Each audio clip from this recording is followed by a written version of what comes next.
Welcome to We Get Work and the Year Ahead 2024 podcast series.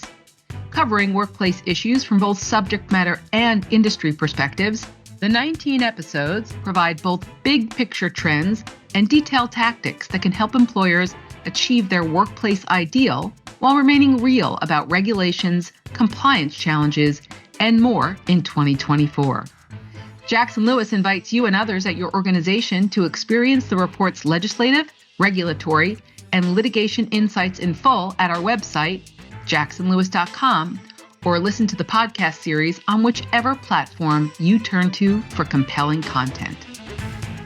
Good afternoon, everyone, and thank you for joining us for this special episode of We Get Work, the Year Ahead 2024 Special Report. Today, we are talking about ESG audits. I am Monica Khetarpal. I'm a principal in Jackson Lewis's Chicago office, and I co-lead our ESG client services group with my friend and colleague, Laura Mitchell. So diving right into this, Laura, tell us about ESG audits, and in particular in 2024, why is this something that our clients are really looking for? Yeah, thanks. Hi, Monica. Nice to be speaking with you.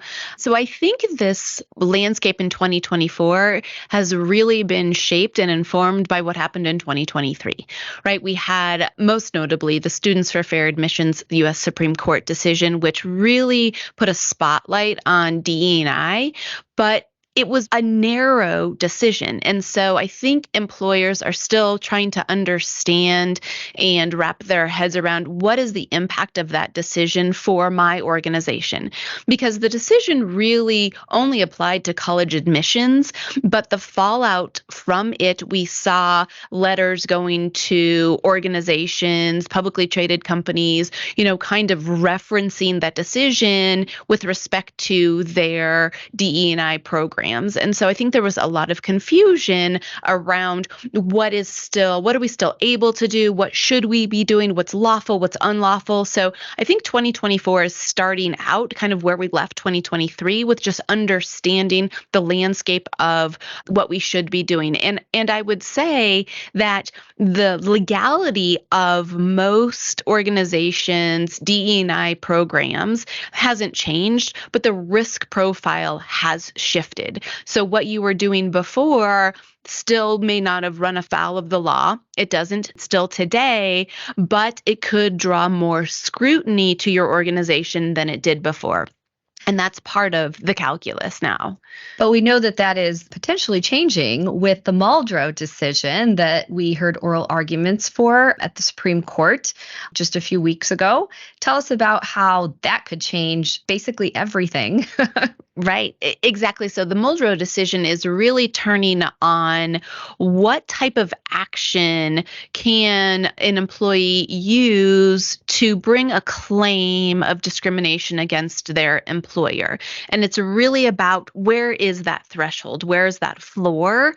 What amount of harm or impact does the employee have to receive in order for it to be actionable? And the Muldrow case, kind of consistent where we were seeing decisions before, is just lowering that bar so that it is easier for plaintiffs to allege discrimination against their employers. And so that can have benefits to a number of different protected groups and organizations to use that. But what that means with respect to our audits and really kind of this lens that we're looking through as far as what should I do as an organization to prepare now as we start 2024 is really to evaluate where you are with your programs and your policies, DE&I specifically, but also with some of your other governance type programs to see, do we have objective policies and criteria that we're applying consistently without regard to race or gender or another protected class? And if not, are we comfortable with the potential risk that allows us now? So for example, I know you're doing a lot of work in this space when we think about mentorship programs or sponsorship programs for upward mobility within an organization. Is that a program that you have open to all of your employees, or was it designated just to benefit a specific demographic? So taking stock of all of these different kind of policies of your organization is really going to be important in 2024. And it's not just what you kind of disseminate to employees, but what are you saying on your websites as to what you do or goals that you are establishing for yourself. We have worked on a number of projects together where clients have grappled with what do we want to commit to as an organization in 2024 under this new landscape. Mm-hmm. And, I think a lot of companies took a certain stance and did a lot of aggressive things with the best of intentions in 2020. And at this point, they're reevaluating and they're saying, well, let's take a look at it again. And this isn't the end of DEI by any stretch, but we do need to, take stock and look at where we are 3 years later. And the work that we've been doing has, sort of been following the life cycle of the employee. So tell me a little bit, like if somebody says, okay, that's great, an ESG audit, we're going to take stock of our risk and see where we're at and recalibrate. But what does that actually mean? What are the types of things that we're looking at? Yeah, I love the word life cycle because it really kind of visualizes for me everything that we're trying to encompass in these audits. So we're talking about how do we go about recruiting talent? What do those practices look like? What are those communications look like? What do our programs look like? Where are we recruiting?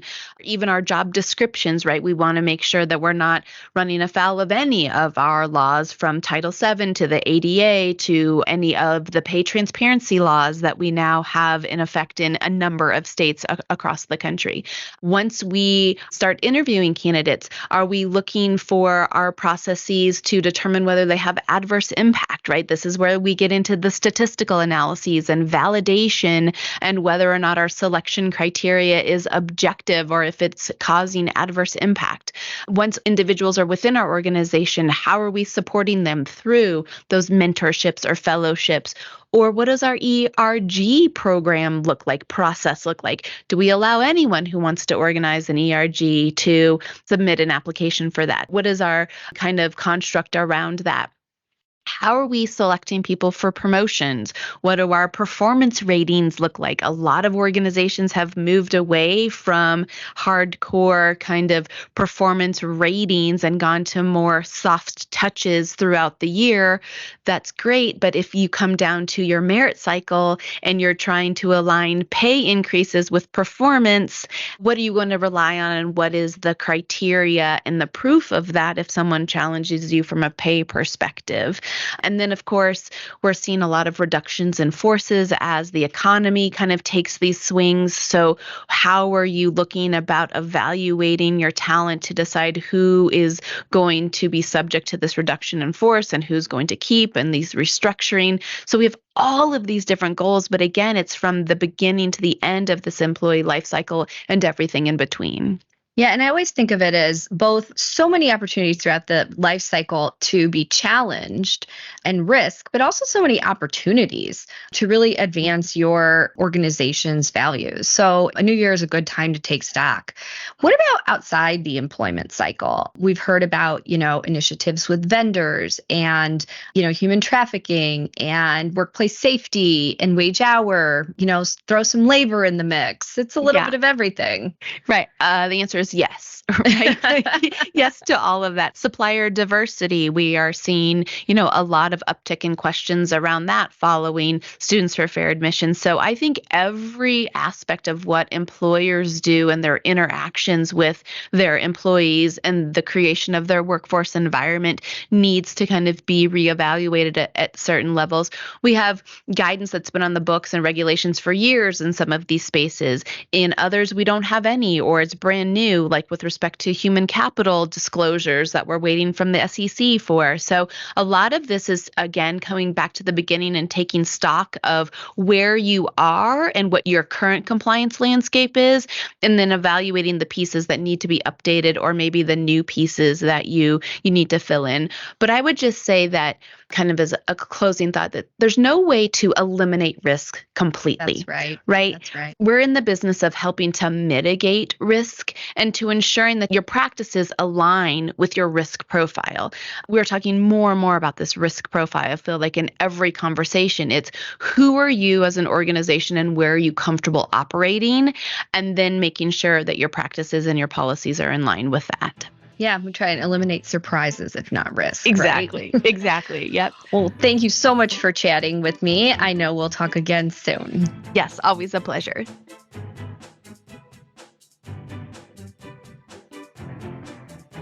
Thank you for joining us for the Year Ahead 2024 Special Edition podcast series.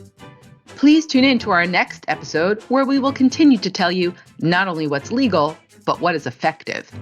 All of our Jackson Lewis podcasts are available to stream and subscribe on Apple Podcasts, Google Podcasts, Libsyn, Pandora, SoundCloud, Spotify, Stitcher, and YouTube.